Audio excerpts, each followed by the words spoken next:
సౌభాగ్యలక్ష్మీ రావమ్మా అమ్మా, సౌభాగ్యలక్ష్మీ రావమ్మా, మమ్మేలుకోవమ్మా. అందరికీ నమస్కారం అండి. అందరూ ఎలా ఉన్నారు? నేను చాలా బాగున్నానండి. మీ అందరు కూడా బాగున్నారని కోరుకుంటూ శ్రీ గాయత్రి పోలేరమ్మ తల్లి జ్యోతిష్యాలయం. పెళ్లి సంబంధాలు ఎన్ని వచ్చినా కుదరకపోవటం, భార్యాభర్తల మధ్య తగాదాలు, పిల్లలు పెద్దల మాట ఎదిరించడం, ఆర్థికంగా సమస్యలు, శత్రుభయం, అలాగే చెడుపు చెల్లంపు నివారణ, ముఖ్యంగా స్త్రీ మరియు పురుష వశీకరణ వీళ్ళ ప్రత్యేకత గురువుగారు చెప్పినట్టు జరుగుతుంది. వివరాలకు సంప్రదించండి 6302113532. అందరికీ నమస్కారం అండి. మనకు వరలక్ష్మి వ్రతం అనేది రాబోతోంది.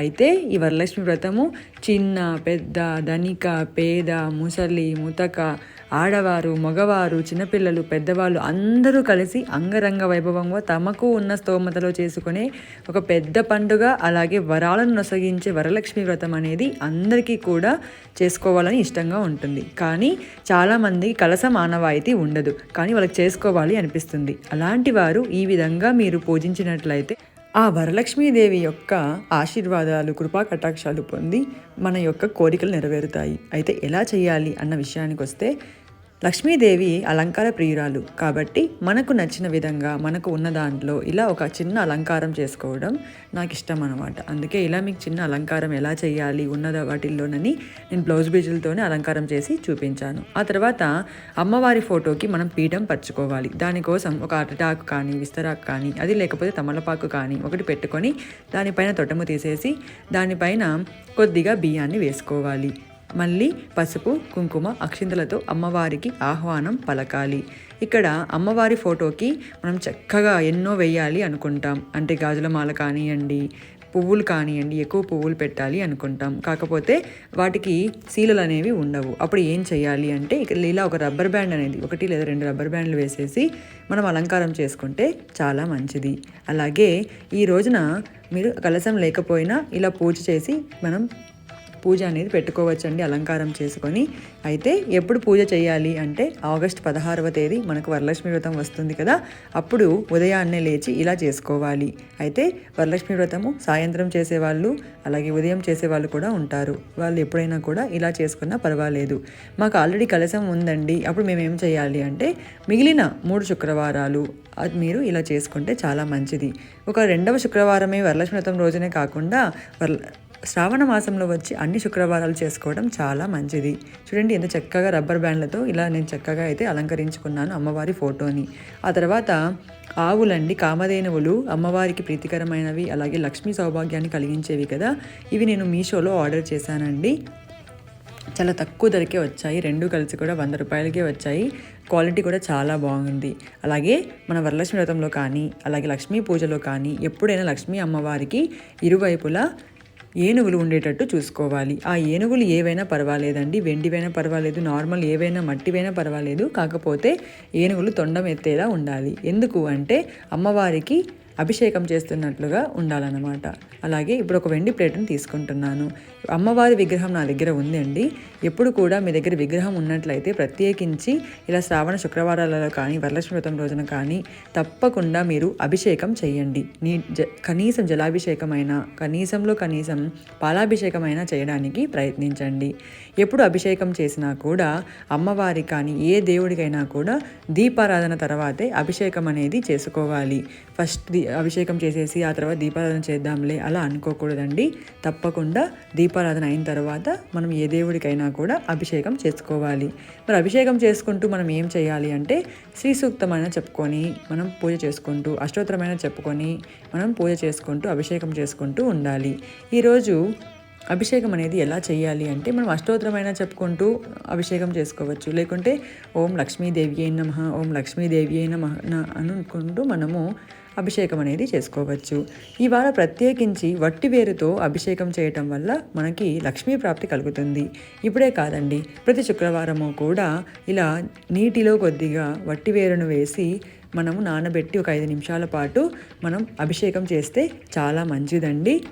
అంతేకాకుండా మామూలు నీటిలో కూడా రాత్రంతా కొద్దిగా 1 వేరు 2 వేర్లు ఈ వట్టి వేర్లు నీటిలో నానబెట్టుకొని ఉదయాన్నే తాగటం వల్ల బాడీలో ఉన్న వేడిని మనకి పోగొట్టేస్తుంది అనమాట. అంత పవర్ఫుల్ అండి వట్టివేరు. పూజలోనే కాదు, ఆయుర్వేదంలో కూడా మన ఇంటికి కూడా చాలా మంచిది. అలాగే వట్టివేరు వినాయకుడిని మన ఇంటి ముందర హ్యాంగ్ చేయడం వల్ల, వేలాడదీయడం వల్ల మనకి ఏమైనా నరదిష్టి ఉంటే కూడా పోతాయి. ఇది వట్టివేరు చాలా రేట్ తక్కువే అండి. 30 రూపీస్ 40 రూపీస్లలో వచ్చేస్తుంది. ఒక ప్యాకెట్ తెచ్చుకుంటే ఆల్మోస్ట్ మనకి 2-3 ఇయర్స్ ఉంటుంది. ఎందుకంటే చాలా ఎక్కువ ఇస్తారు కాబట్టి. మనం ఇలా అభిషేకం చేసుకుంటూ మనం పూజ అనేది చేసుకోవాలి. అమ్మవారికి తర్వాత పాలాభిషేకం కూడా చేసుకున్నానండి. ఈ పాలాభిషేకము మనం చక్కగా ఈ ప్లేట్ మార్చేసి పాలాభిషేకం చేసుకున్నట్లయితే ఆ పాలని మనం మళ్ళీ చక్కగా మనమే సేవించవచ్చు. ఇంట్లో వాళ్ళందరూ కూడా ప్రసాదంగా తీసుకుంటే సరిపోతుంది.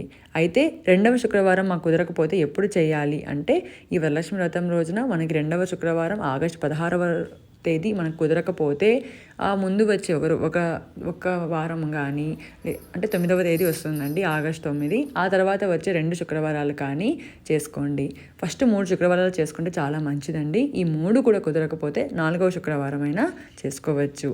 ఈ శుక్రవారాలే కాకుండా శ్రావణ శనివారాలు, శ్రావణ మంగళవారాలండి, పెళ్ళైన స్త్రీలు కానీ పెళ్ళి కాని స్త్రీలు కానీ చక్కగా ఇలా చేసుకుంటే చాలా మంచిది. ఆ తర్వాత పొడిగుడ్డతో చక్కగా నేను క్లీన్ చేసేసుకొని అమ్మవారిని కూడా శుభ్రం చేసుకొని నీట్గా అలంకరించుకోవాలని.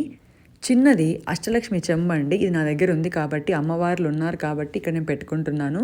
ఒకవేళ మీ దగ్గర లేదు అనుకుంటే మీరు ఒక వెండి కప్పు కానీ ఏదైనా రాగి కప్పు, ఇత్తడి కప్పు అలా తీసుకొని మీరు అమ్మవారిని స్థాపించుకోవచ్చు. అంటే అమ్మవారికి ఒక ఆసనం లాగా అన్నమాట. అయితే ఇప్పుడు అభిషేకం చేసే వాళ్ళు విగ్రహం మా దగ్గర ఉంది కాబట్టి చేసుకున్నాము. లేకపోతే ఏం చెయ్యాలి అంటే, ఒక 1 రూపీ కాయిన్ని అలా పెట్టి అమ్మవారికి మీరు చేస్తున్నారు అని భావించి చేయండి. మీకు ఆ కొనుక్కునే స్తోమత నెక్స్ట్ ఇయర్ కల్లా కలుగుతుంది.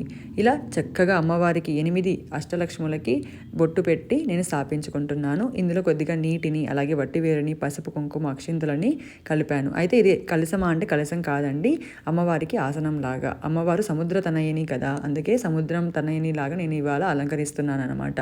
వరలక్ష్మి వ్రతం అంటే కొంచెమైనా స్పెషల్ ఉండాలి. అమ్మకు మనం కూడా మనకు తగిన విధంగా మనకు స్తోమతలో ఉన్నంతగా అలంకరించుకోవాలి కదండి, దానికోసమే.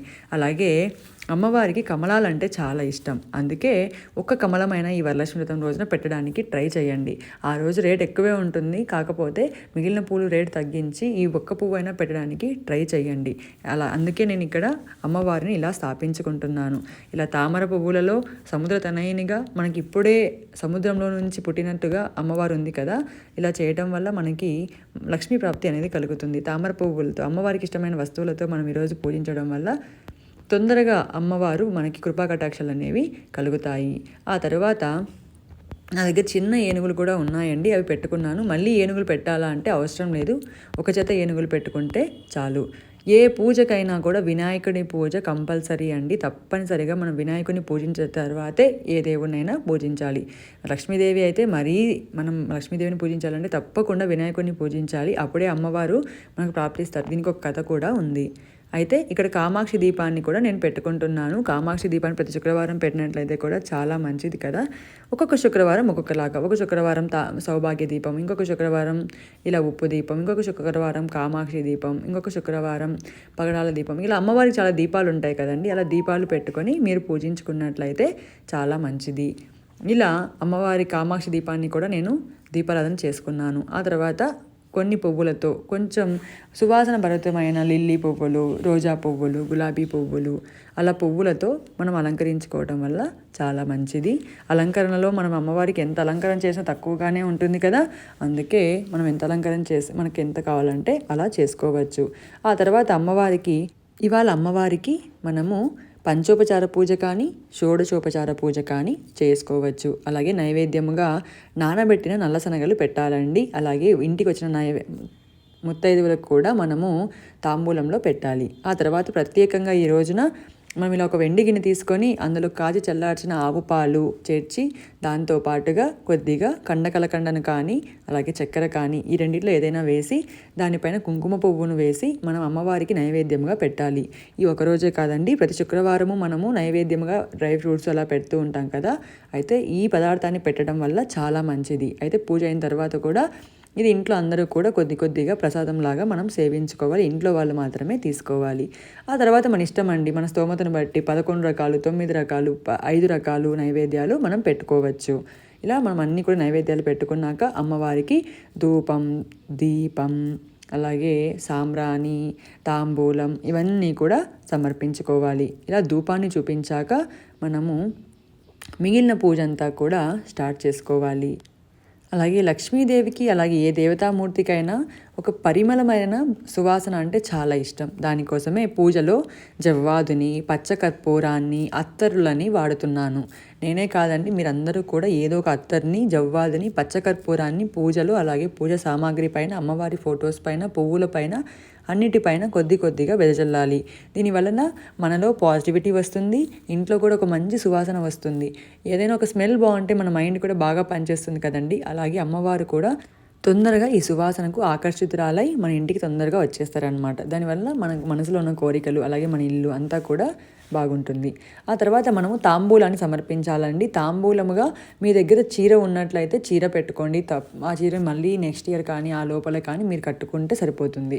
లేదు మా దగ్గర ఆ చీర ఇప్పుడు కొత్తవి లేవండి అన్నవాళ్ళు ఇలా 2 జాకెట్ పీసులు ఏవైనా నలుపు అలాగే నీలము లేని కలర్స్ తీసుకొని 2 జాకెట్ పీసులు, అలాగే 3 తమలపాకులు, 2 వక్కలు, అలాగే గాజులు, పువ్వులు, పళ్ళు ఇవన్నీ కూడా పెట్టి అమ్మవారికి తాంబూలము మనం సమర్పించాలి. దాంట్లో 1 రూపీ కాయిన్, అలాగే కొద్దిగా నానబెట్టిన శనగలు ఇవి కూడా పెట్టి తాంబూలంగా పెట్టుకోవాలి.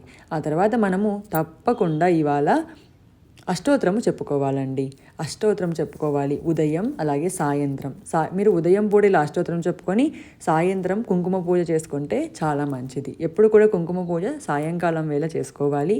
అలాగే ఉదయం సాయంత్రం తులసి దేవత అంటే తులసమ్మ చెట్టు దగ్గర మీరు ఈరోజు ఖచ్చితంగా పూజ చేయాలి.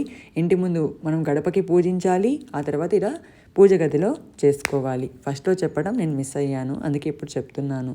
అయితే ఇలా పూజ చేసేటప్పుడు అష్టోత్తరాలు చెప్పుకుంటూ పూజ చేసుకోవాలి. ఇవాళ నేను చిట్టి గాజులు 3 రకాలతో, తామర గింజలతో, కాసులతో, లక్ష్మీ గవ్వలతో ఇలా చేసుకుంటున్నాను. ఇంకొక వారం వచ్చిందనుకోండి, అప్పుడు గురువింద గింజలతో, ఆ తర్వాత ఇంకొక వారం వేరే వాటిలతో, అమ్మవారికి ఇష్టమైన మంగళకరమైన వాటిలతో మనం ఇలా పూజించుకుంటే చాలా మంచిది. అయితే ఏదైనా ఒక రెమెడీ కావాలి అంటే 108 నాణాలతో ఈరోజు మనము అమ్మవారిని పూజించి ఒక ఎర్రటి క్లాత్లో దాటి మూట కట్టి మనం బీరువాలో పెట్టుకుంటే మనకి లక్ష్మీ ప్రాప్తి అనేది కలుగుతుంది. అలా ఏం లేదండి అంటే వీటిని మళ్ళీ మీరు యూజ్ చేసుకోవచ్చండి. ఆ తరువాత అమ్మవారికి పగడాలతో పంచహారతిని ఇస్తున్నాను. చూడండి అమ్మవారు దీపాల కాంతులలో ఎంత అందంగా ఉన్నారో. కాబట్టి ఇలా మనం చక్కగా పూజ చేసుకుంటే చాలా మంచిదండి. ఇలా ఉదయం సాయంత్రం తప్పకుండా ప్రతి శుక్రవారము కూడా చేసుకోవాలి. ఆ తర్వాత మనం చక్కగా పూజించుకోవాలండి. ఇలా దీపాల కాంతులలో అమ్మవారు చక్కగా ఉన్నారు కదండి. అసలు చూస్తుంటేనే మనసుకి చాలా ఆహ్లాదకరంగా ఉంటుంది. ఇదే ఒక రకమైన వరంగా మనం భావించుకోవచ్చు.